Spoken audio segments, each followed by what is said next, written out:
Onwards. You've been walking all day, exhausted, unsure if your feet are going to get you to the next camping spot. And you hear this word, onwards, again and again, coming from the 70-something-year-old Dutch Jesuit priest, Father Frans van der Lacht. He was sent to Syria to serve in the 1960s, but fell in love with the country and decided to stay. He led Syrians of all different faiths and backgrounds on these long spiritual treks, where the intensity alone was enough to make you feel dangerously close to seeing God. On one of those treks, a young man and a young woman from different cities in Syria met, found love, got married, and then had me.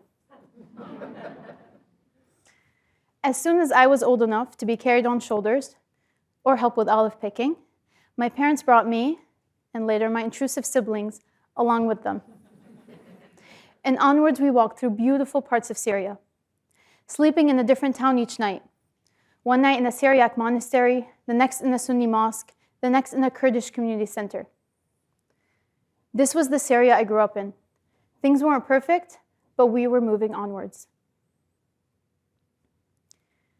As I turned 18, it started. Some call it a civil war. I call it an ugly, sectarian, 13-year-long proxy war with nothing civil about it.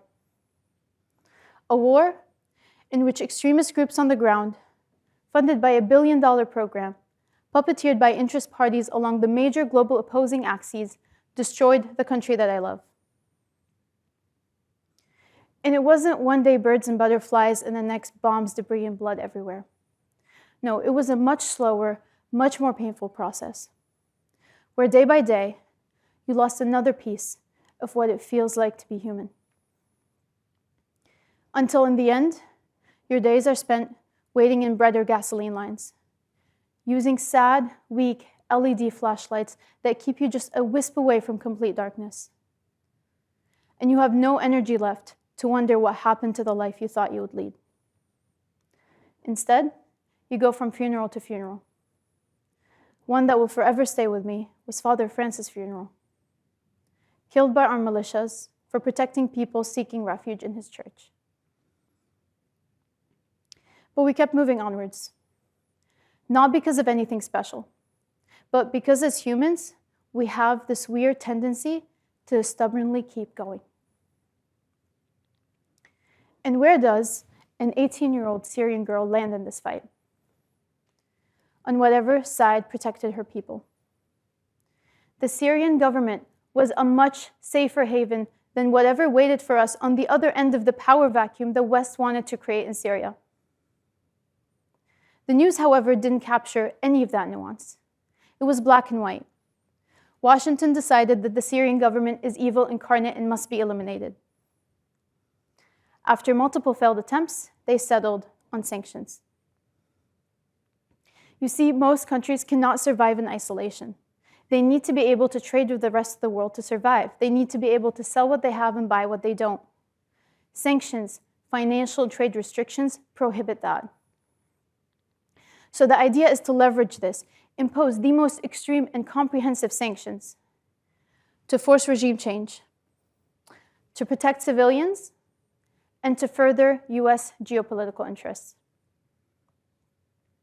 The problem is, sanctions have failed. Sanctions have failed to force regime change. They failed in Cuba, they failed in Venezuela, they failed in Zimbabwe, and they are definitely failing in Russia. And in many cases, they end up strengthening the centralized government by forcing its people to be even more reliant on it for their daily bread, such as in Iran. Sanctions have failed to protect civilians. Here's a quick timeline of all the sanctions imposed on Syria, starting with the 1979 Bill of Sanctions that was a direct response to Syria's unwavering support of the Palestinian resistance, adding more and more each year until 2019 to the ironically titled Caesar Civilian Protection Act. If this is the intention, if the intention is to protect civilians, then how do you reconcile that with the fact that the perversely titled civilian protection sanctions have immiserated more than 12 million Syrian people? How do we reconcile that with the fact that since its enactment, the percentage of Syrians living below the poverty line has reached 90%? How do we reconcile that with the 600,000 Syrian kids whose growth was stunted? With a 60% rise in cases of anemia in pregnant and breastfeeding women?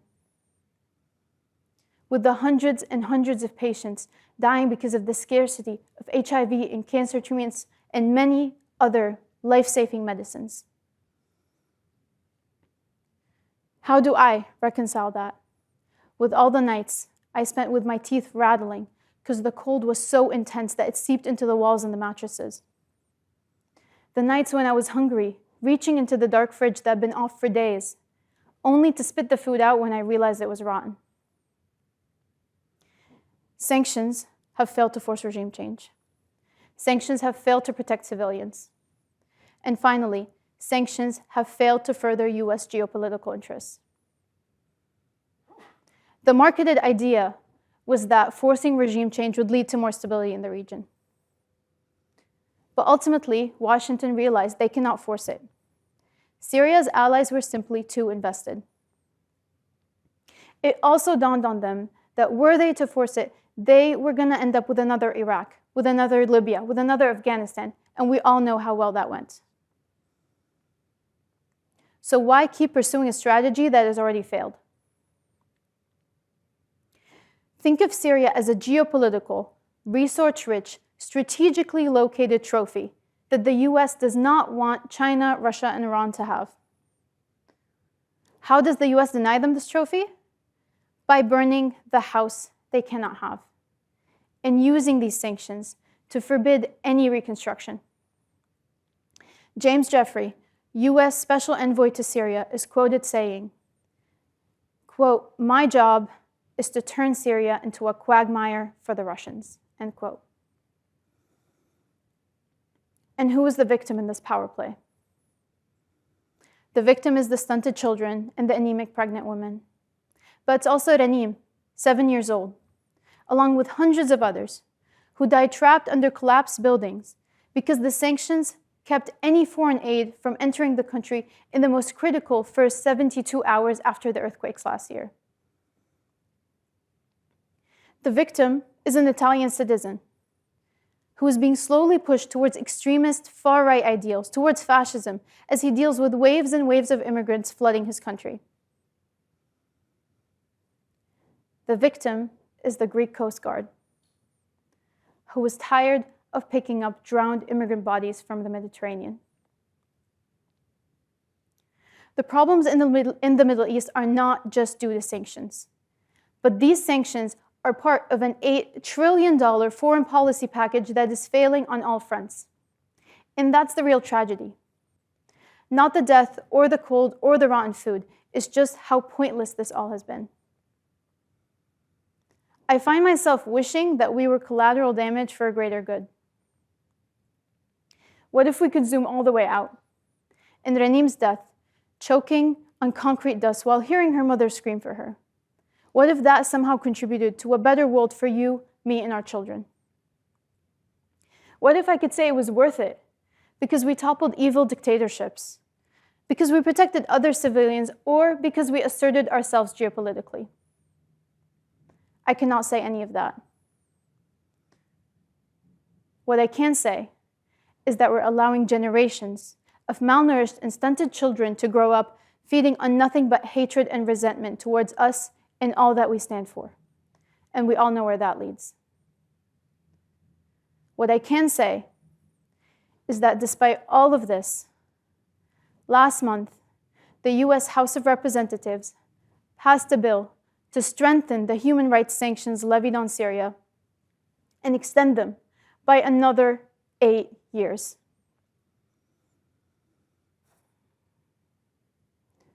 Where does that leave us? There's nowhere to go but onwards.